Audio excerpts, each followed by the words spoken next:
Le continent africain en général et dans l'Afrique de l'Ouest en particulier, on peine à assurer la scolarisation universelle aussi bien à l'école que dans les daras, alors que la rue n'est pas une place pour les enfants. Dans le développement par le gouvernement d'actions durables, de retrait et de protection des enfants de la rue. À ce jour, je m'évertue en collaboration avec les ministères de première ligne, qui sont aussi concernés que moi à bâtir un consensus fort nous permettant d'entreprendre à titre ultime des actions durables et pérennes permettant de mettre fin définitivement au séjour prolongé d'enfants dans nos rues. Cette démarche articulée à une option gouvernementale d'améliorer les conditions d'études et de vie dans les daras devrait être nécessairement inclusive pour aboutir. Dans l'espace UMOA, le taux des enfants dans la rue qui traversent quotidiennement les frontières à la recherche d'Eldorado dans un pays comme dans un autre est tout simplement alarmant. Et quelle solution? Ils sont appelés demain à diriger les pays, ils sont appelés demain à contribuer à la croissance de leur pays. Donc, il nous faut tous nous mobiliser pour que ces enfants de la rue, demain, soient des enfants formés, des enfants éduqués qui vont contribuer au développement de leur pays. Pour renverser cette tendance à travers un plan d'action communautaire, les collectivités optent à la territorialisation en ciblant 3000 collectivités territoriales pour 0 enfant dans la rue. Que faut-il faire pour atteindre cet objectif? Nous avons lancé ce forum au Sénégal, à Dakar plus particulièrement, pour sensibiliser les collectivités.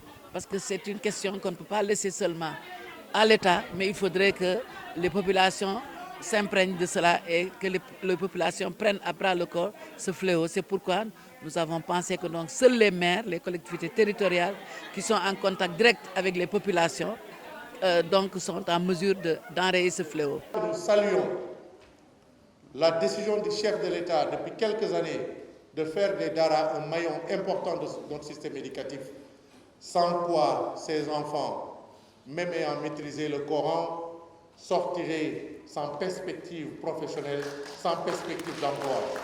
Le concept de dara moderne, nous pensons, est un concept pertinent et à même de régler une bonne partie des problèmes.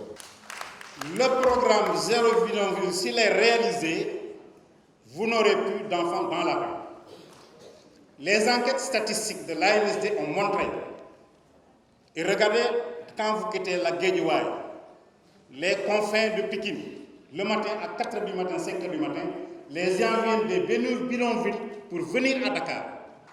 Soit c'est des talibés, soit c'est des simples enfants. À côté de toutes les problématiques liées à la promotion de l'enfant et de la femme, le Sénégal gagne, l'UMOA gagne. Dans son mot d'ouverture, un forum de lancement du plan d'action en présence des délégations venues du Sénégal, du Burkina Faso, de la Côte d'Ivoire et du Mali, le ministre des collectivités territoriales, Oumar Gueye, et de l'aménagement a plaidé pour la modernisation des daras et l'engagement des parents pour la cause des enfants. Nous devons veiller à ce que ces enfants de la rue ou ces enfants dans la rue, qui sont nos enfants, ne soient pas dans ces conditions. Nous devons veiller à les scolariser, à les amener dans les écoles, dans les daras, pour étudier, pour demain être des citoyens à part entière et non des citoyens complètement à part. Faire en sorte donc de mettre en œuvre, comme le président Macky Sall l'a décidé dans le PSE Jeunesse, un programme d'investissement de 80 milliards pour renforcer l'offre d'infrastructures de formation professionnelle, à trouver le bon niveau dans la mise en œuvre de construction de lycées techniques professionnels et la mise en œuvre de clusters de formation professionnelle, la construction de nouveaux centres au métier. Il faudrait absolument que nous puissions travailler dans le sens de la formation professionnelle. Ces enfants, nous devons leur offrir un avenir, une espérance, un espoir, et ne pas nous accommoder de les voir dans la rue. Le président Macky Sall a également décidé de lancer un programme spécifique de promotion de l'employabilité des jeunes sénégalais engagés dans l'apprentissage non formel. Les apprentis et un budget de 20 milliards est prévu à cet effet. À partir de 2020, ce programme va être décliné. Le phénomène des enfants en situation de rue constitue un véritable fléau social avec des conséquences dramatiques tant en plan politique, économique, social, sanitaire que sécuritaire.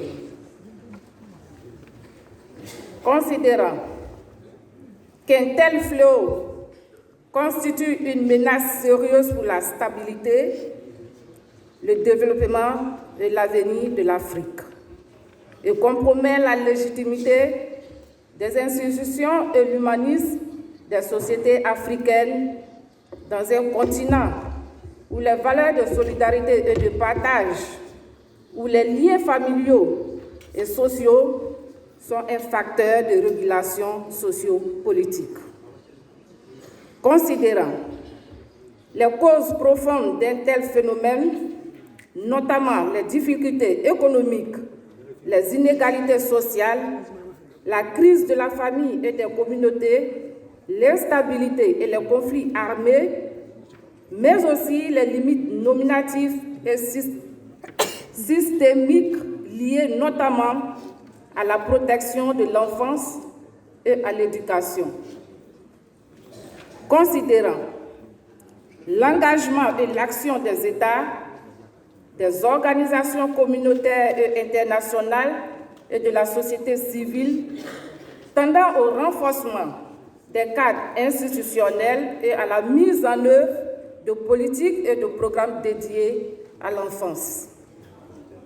Considérant que malgré les efforts considérables déployés, le phénomène des enfants en situation de rue continue de connaître une ampleur et une progression inquiétante. En même temps qu'il connaît des mutations diverses et se complexifie chaque jour davantage. Considérant dès lors la nécessité de parfaire les stratégies et modalités d'action dans le sens d'une plus grande efficacité pour gérer adéquatement la diversité des cas des enfants en situation de rue. Considérant que le phénomène doit être appréhendé et combattu dans une approche globale et holistique avec la collaboration de toutes les catégories d'acteurs. Des initiatives coordonnées, voire conjointes, une articulation des échelles et une analyse intégrée des problématiques diverses. Considérant que ce fléau des enfants en situation de rue se construit et se développe concrètement sur les territoires locaux, dont l'administration et la gouvernance révèlent au premier chef des collectivités territoriales qu'il convient dès lors de positionner comme acteur pivot pour impulser et fédérer toutes les énergies autour des enfants en situation de rue. Considérant les processus de décentralisation en cours et qui positionnent naturellement les collectivités territoriales dans des compétences et des missions en réponse aux causes et aux défis du phénomène des enfants en situation de rue. Prenons solennellement l'engagement de nous impliquer activement en tant qu'élus, mais aussi en tant que mères et parents dans les actions tendant à juguler et à gérer de manière légitime et durable les enfants en situation de rue.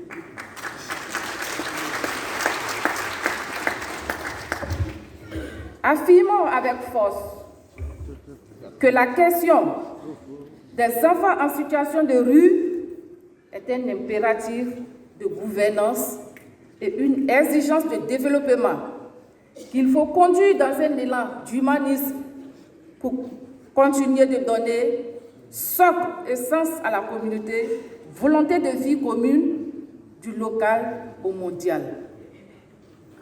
nous nous engageons, nous femmes d'Afrique, femmes de l'UOMOA, à bâtir des femmes, des collectivités territoriales justes, sûres, inclusives et durables, conformément à l'ODD 11, et à accompagner l'affirmation des sociétés locales plus humaines et plus fraternelles, parce que réservant le meilleur sort possible à l'enfance, à chaque enfant, à mobiliser le concours et le leadership du Conseil des collectivités territoriales pour contribuer à éradiquer la pauvreté, lutter contre les inégalités dans le cadre de sociétés pacifiques, inclusives et résilientes, afin d'assurer à terme l'avenir de chaque enfant et le bien-être des générations futures. À soutenir les politiques et stratégies de développement de nos villes et collectivités territoriales visant à bannir toute forme de discrimination et d'injustice faite aux enfants, à repositionner les territoires dans les politiques et stratégies dédiées à l'enfance et de développer une action publique spécifique en faveur des enfants en situation de rue, à plaider pour la prise en compte dans la nomenclature budgétaire des collectivités territoriales du problème des enfants en situation de rue.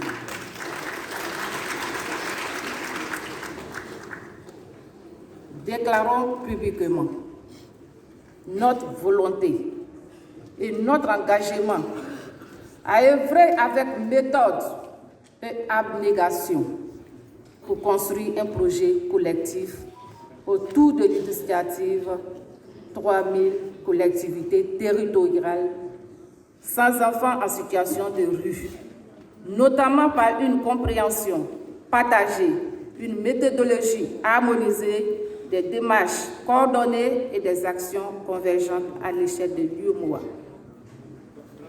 Déclarons solennellement notre volonté et notre engagement en toute intelligence avec les États et toutes les catégories d'acteurs, à travailler durablement pour impulser et accompagner l'élaboration d'agendas et d'instruments locaux, nationaux et communautaires spécifiques en faveur des enfants en situation de rue. Mais auparavant, le palais de congrès de King Fahd Palace a été réchauffé par le talentueux chanteur Pape Diouf qui a véhiculé des messages très importants.